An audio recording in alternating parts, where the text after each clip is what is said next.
Hyderabad city development చూస్తే last 30 years నుంచి చాలా పెరిగిపోయింది. 1998లో చంద్రబాబు నాయుడు గారు హైటెక్ సిటీ స్టార్ట్ చేశారు. ఇప్పుడు అదే సైబరాబాద్గా ఫామ్ అయిపోయింది. ఇప్పుడు అక్కడ ఒక నార్మల్ పర్సన్ ల్యాండ్ కొనాలంటే చాలా కష్టమైన పని. 2006లో చంద్రశేఖర్ రెడ్డి గారు ఔటర్ రింగ్ రోడ్ స్టార్ట్ చేశారు. అది 2012లో కంప్లీట్ అయిపోయింది. ఔటర్ రింగ్ రోడ్ మన హైదరాబాద్ సిటీకి ఒక మేజర్ రోల్ ప్లే చేస్తుంది.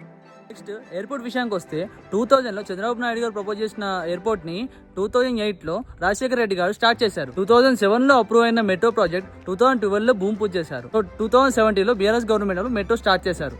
సో ఈ మెట్రో వచ్చిన తర్వాత సిటీ ఇంకా చాలా ఎక్స్టెండ్ అయింది అండ్ అలాగే రియల్ ఎస్టేట్ కూడా కొన్ని కిలోమీటర్ వరకు పెరిగిపోయింది. సో ఇంతవరకు డెవలప్మెంట్ ఎక్కడా ఆగలేదు. సో ఇప్పుడు కూడా ఆగదు. సో ఇప్పుడున్న గవర్నమెంట్లో రేవంత్ రెడ్డి గారు ప్రెస్టేజ్ గా తీసుకున్న ప్రాజెక్ట్ వచ్చేసి ఫ్యూచర్ సిటీ. సో ఇవన్నీ 1 by 1 జరిగాయి. ఒకేసారి భూమి పూజ చేసిన తెల్లారే బిల్డింగ్స్ రాలేదు అక్కడ.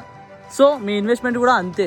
ఎక్కడైతే డెవలప్మెంట్ చేస్తాయో అక్కడ మీరు లో ఇన్వెస్ట్మెంట్తో ఇన్వెస్ట్ చేసి లాంగ్ టర్మ్ వెయిట్ చేస్తే మీకు మంచి రిటర్న్స్ వస్తాయి.